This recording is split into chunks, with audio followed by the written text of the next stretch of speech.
अर्नब गोस्वामी भारतीय TV media का एक नामचीन चेहरा, एक ऐसा एंकर जो सालों तक झूठ, फरेब, स्कैम, जेल और सत्ता की चाटुकारिता के लिए जाना गया, लेकिन अचानक एक दशक से ज्यादा तक एक ही राजनीति पार्टी की ढाल बने रहने के बाद उनका मरा हुआ जमीर मानो कब्र से बाहर आ गया हो। अब वही अर्नब उसी सरकार से उसी तेवर में सीधे और तीखे सवाल पूछता है, भारत मोदी सरकार क्या करे? लोग हैरान हैं। मैं हैरान हूँ जी। अब सवाल ये है कि क्या ये टीआरपी का खेल है या फिर ये पर्सनल राइवलरी का नतीजा है?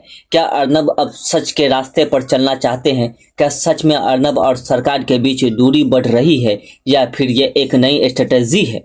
The national wants to know कि अर्नब ने पलटी क्यों मारी। उससे पहले जान लेते हैं उन इम्पोर्टेंट सवालों को जो अर्नब ने सरकार से पूछे, जिनकी वजह से आजकल वो चर्चा में है। 4 से 6 दिसंबर 2025 देश की सबसे बड़ी एयरलाइंस इंडिगो ने हजारों उड़ानें रद्द कर दी। 3 दिन से बिना खाए यहाँ पे खड़े, जिससे यात्रियों को भारी परेशानी हुई। ये वही एयरलाइंस है जिसने बीजेपी को 31 करोड़ के इलेक्टोरल बॉन्ड दिए थे। इसी पर अर्नब गोस्वामी ने अपने शो पूछता है भारत में सीधे सवाल पूछे। क्या सरकार यात्रियों के प्रति जवाबदेह है? क्या डीजीसीए ने नियमों में ढील दी? जवाब तो देना पड़ेगा और जवाबदेही भारत सरकार की है, सिविल एविएशन मिनिस्ट्री की है, इंडिगो एयरलाइंस की है, एयर इंडिया की। अर्नब ने आरोप लगाया कि सरकार चुप है, इंडिगो के दबाव से यात्रियों के हितों की अनदेखी हो रही है और उन्होंने ये भी कहा कि एयर इंडिया हादसे में 171 मौतों के बाद भी सरकार ने कोई कार्रवाई नहीं की। आज पूछता है भारत क्या किया सरकार ने? 171 लोग मर गए एयर इंडिया क्रैश में, कोई जवाबदेही हुई एयर इंडिया की? एयर इंडिया के सीईओ को अरेस्ट किया मोदी सरकार ने। दूसरा, गोवा के अरपोरा नाइट क्लब में आग लगने की वजह से 25 लोगों की मौत हो गई। यह क्लब लूथ ब्रदर्स का था। जांच में खुलासा हुआ कि बिना सही जांच लाइसेंस दिए गए और अग्नि सुरक्षा एफएससी और प्रदूषण विभाग ने नियमों की अनदेखी की, यानी सिस्टम पूरी तरह से भ्रष्टाचार था। गोवा इतना इम्पोर्टेंट है कि उसका टूरिज्म रिवेन्यू सालाना 5000 करोड़ तक पहुंच जाता है और दुनिया भर से करोड़ों टूरिस्ट गोवा में आते हैं। ऐसे में हुआ ये हादसा भारत की इंटरनेशनल इमेज और इकोनॉमिक दोनों पर सीधा असर डालता है। इस पर भी अर्नब गोस्वामी ने अपने शो में दिलीप पारुलकर, जो कि पूर्व पर्यटन मंत्री हैं, उनसे सीधा सवाल किया कि भ्रष्टाचार खुलेआम स्वीकार क्यों? पार्टी इसे ऐसे कैसे डिफेंड कर रही है? अर्नब ने कहा कि ये एक्सीडेंट नहीं बल्कि घूस और हफ्ता लेकर सिस्टम द्वारा कराई गई मौतें हैं। और मुझे नहीं लगता कि एक्सीडेंट है, क्योंकि सरकार और वहाँ पे जो सरकारी कर्मचारी है वो घूस लेकर, हफ्ता लेकर, पैसे खाकर लोगों को मरवाते हैं। बाद में गोवा के सीनियर बीजेपी नेता दिलीप पारुलकर, जो कि पर्यटन मंत्री थे, उन्होंने खुद कबूल की भ्रष्टाचार सीमा पार कर चुका है। उन्होंने ये खुद स्वीकार किया कि सिस्टम के निचले लेवल तक रिश्वत पहुंचाई जाती है। अभी जो हो रहा है वो नीचे का नीचे सेक्रेटरी भी है, वो भी पैसा मांग रहा है, हफ्ता मांग रहा है। अगला इम्पोर्टेंट टॉपिक जिस पर अर्नब बोले वो है दिल्ली एनसीआर में जहरीली हवा। देखिए, दिल्ली का एक्यूआई दिसंबर के महीने में बहुत गंभीर स्तर पर पहुंच गया। सारे पैमाने, सारी लिमिट्स टूट गई। पिछले 8 सालों में सबसे खराब स्थिति, यहाँ तक कि कोविड से भी ज्यादा बड़ा खतरा। सांस लेना भी खतरनाक और लोगों की आंखें जल रही है और दिल फेफड़े पर असर साफ दिख रहा है। बुजुर्ग, बच्चे और गर्भवती महिला ज़्यादा जोखिम में है। यह हालात किसी हेल्थ इमरजेंसी से कम नहीं है और इसी पर अर्नब गोस्वामी ने सीधा सवाल उठाया कि पीएम नरेंद्र मोदी और एनवायरनमेंट मिनिस्टर चुप क्यों है? दिल्ली की सीएम रेखा गुप्ता कहाँ है और इसकी संसद में चर्चा क्यों नहीं? So we are in a national health emergency. Prime Minister, no less, must intervene in this matter. Where is the Union Environment Minister? The nation wants to know where he is tonight. The nation wants to know where the Delhi Chief Minister is tonight. Reopen Parliament now. Reopen Parliament. This is a public issue. अगला, अरावली पर्वत को अवैध खनन से काट काट कर खोखला किया जा रहा है।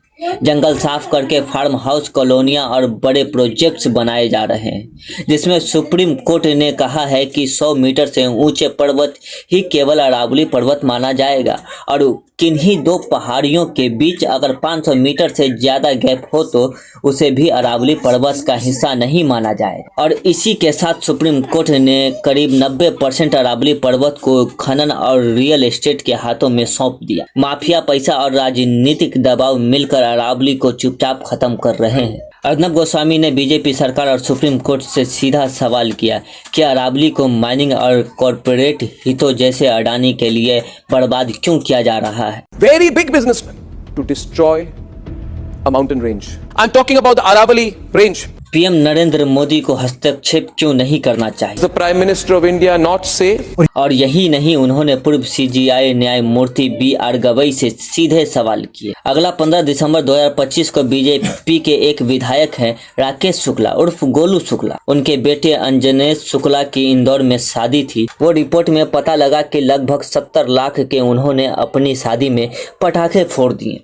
ये वीडियो सोशल मीडिया पर तेजी से वायरल हुआ। फिर 18 दिसंबर को अर्नब गोस्वामी ने अपने शो अर्नब टीयर्स इनू बीजेपी पॉलिटिशियन में इसे अतिरिक्त प्रदर्शन और जनता के सामने अमीरी का घमंड Want to बताया। ask the Bharatiya Janata Party 7 million rupees on 5 to 10 minutes of a firecracker display. जहां भारत पहले ही महंगाई, बेरोजगारी और सरकारी सेवाओं की कमी झेल रहा है, वहीं 70 लाख कुछ ही मिनटों में आतिशबाजी पर खर्च हो गए। जब सरकार जनता की समस्याओं का समाधान नहीं कर पा रही, तब नेताओं द्वारा प्राइवेट जेट, महंगी शादी, लग्जरी ट्रेवल और संपत्ति का प्रदर्शन क्यों होता है। Among BJP leaders to display money, display connections, display celeb connections, fly private jets all the time.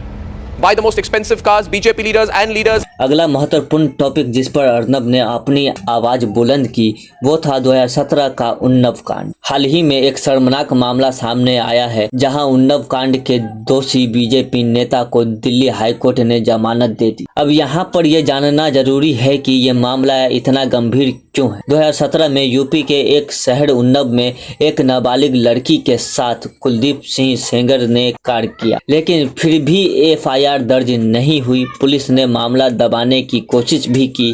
फिर 2017 में न्याय न मिलने से परेशान होकर पीड़िता ने मुख्यमंत्री के आवास के बाहर आत्महत्या करने की कोशिश की और इसी दौरान पीड़िता के पिता को झूठे केसों में जेल में भेज दिया गया और यही नहीं, पुलिस हिरासत में ही उनकी मौत भी हो गई। फिर 2019 में जब पीड़िता कोर्ट जा रही थी तो उनकी कार को ट्रक से टक्कर मारी गई। जांच हुई तो ये ट्रक सेंगर के ही एक करीबी से जुड़ा निकला और ये हत्या की साजिश साबित हुई। इसके बाद कोर्ट ने कुलदीप सिंह सेंगर को केस में उम्र कैद और हत्या और साजिश में 10 साल की सजा सुनाई। साथ ही विधायक पद गया और बीजेपी ने पार्टी से निकाल दिया।